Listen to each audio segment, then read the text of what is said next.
Oi, gente, bom dia, boa tarde, boa noite. Eu vou dar uma breve resumida aqui sobre o assunto de corte para alguém que ficou com alguma dúvida na aula ou alguma coisa assim. E eu sou a Beatriz, sou monitora de 2020 e vamos começar. Primeiro, a gente aborda o assunto corte. O que seria esse conceito? Às vezes, quando a gente tem uma peça que tem muito detalhe, somente com as três vistas principais a gente não consegue ter uma completa noção de tudo que se trata dentro da peça. Aqui o exemplo de uma peça bem simples, mas em alguns conceitos maiores e mais difíceis, a gente não tem essa noção e por isso foi inventado o corte, para a gente poder trabalhar. Lembrando, a partir do momento que a gente faz o corte, a gente trabalha com as linhas rachuradas, que chama, que são as linhas em diagonais, e a partir do momento que a gente faz uma inclinação, a gente mantém ela para todas as outras linhas. E a parte do interior, que é o detalhe que a gente está mostrando, que aqui é uma circunferência, a gente não rachura. Por quê? Porque o corte passou nesse plano. Então, a parte que é, teoricamente, um buraco, não é abordada, então a gente não rachura essa parte. Continuando. A gente tem vários tipos de cortes, mas a gente vai abordar os 5 principais, que é o corte total, muitas vezes chamado como pleno, corte longitudinal, corte transversal, corte misto e o meio corte. E aqui a gente botou alguns exemplos para vocês poderem ter uma pequena noção de como é cada corte, antes da gente botar cada exemplo em si. Número 1. Corte total, corte pleno. Que o corte total, corte pleno é quando a gente atravessa a peça por inteiro. Então, aqui a gente já tem a peça cortada pela vista frontal. E a gente tem aqui o corte, corte, corte. E aí a gente vai para a representação em si das vistas. E a gente tem que se atentar a 2 detalhes. 3, na verdade. Quando a gente faz o corte, a gente bota a linha de corte aqui, de onde a gente foi feito, aqui na vista superior, no caso que foi abordado. E a gente bota o A desse lado e o A desse lado para indicar que se trata de uma linha de corte. E essa linha muitas vezes é feita com uma linha traço, ponto, para indicar o corte.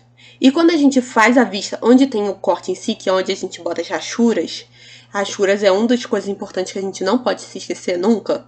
A gente escreve corte A embaixo dessa vista, qualquer coisa bota em cima, se não tiver espaço. O importante é não esquecer de colocar para indicar que essa é a vista do corte. Isso é um detalhe muito importante que às vezes os alunos não se atentam, mas é uma coisa que a gente não pode esquecer.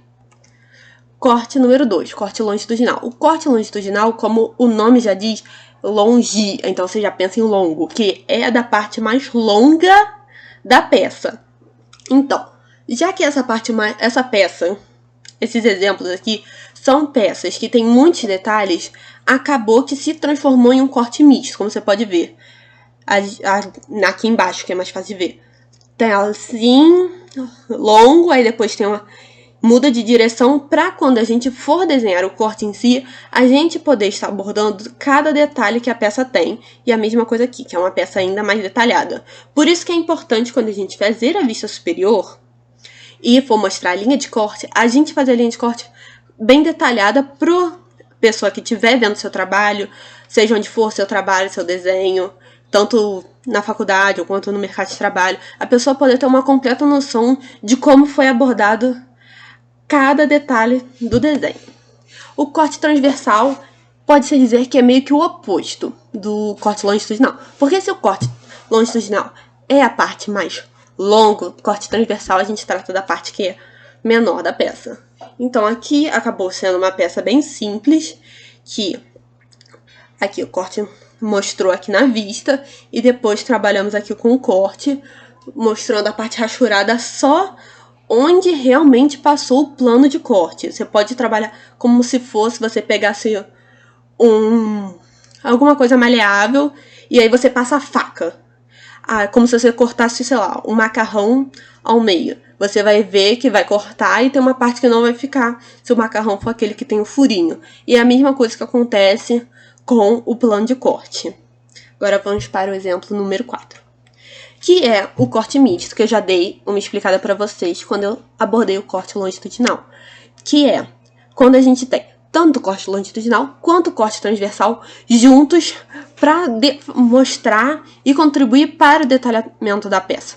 Tanto que eu acho que essa peça em si acaba tendo na nota de aulas de vocês como exemplo, mas isso não importa muito. Aí, a partir do momento que você faz o corte, você desenha e tem um detalhamento muito maior da peça do que se eu tivesse escolhido só nessa linha aqui do quadrado ou só da linha onde passa a centralização do círculo. O que é importante, sempre que você for fazer esse corte misto, você vai passar sempre no centro do círculo, passando pelo ponto central onde você encostou seu compasso para fazer o raio. Isso é um detalhe importante, que não é bom vocês esquecerem, porque senão a peça vai ficar descentralizada e vai dificultar o entendimento de quem estiver olhando sua peça. E aqui o meio corte, que muitas vezes não é muito trabalhado, mas é importante vocês terem uma noção, que é quando a gente tem tanto um lado que tem a peça em si desenhada e um lado que tem o corte mostrando um pedacinho da peça, mostrando só o interior, que aí a gente consegue ter as duas noções ao mesmo tempo na vista. E aí, para ter isso, a gente acaba trabalhando com dois planos, como se a gente estivesse cortando um quarto da peça, que foi o que foi cortado aqui. O plano número 1 e o plano número 2.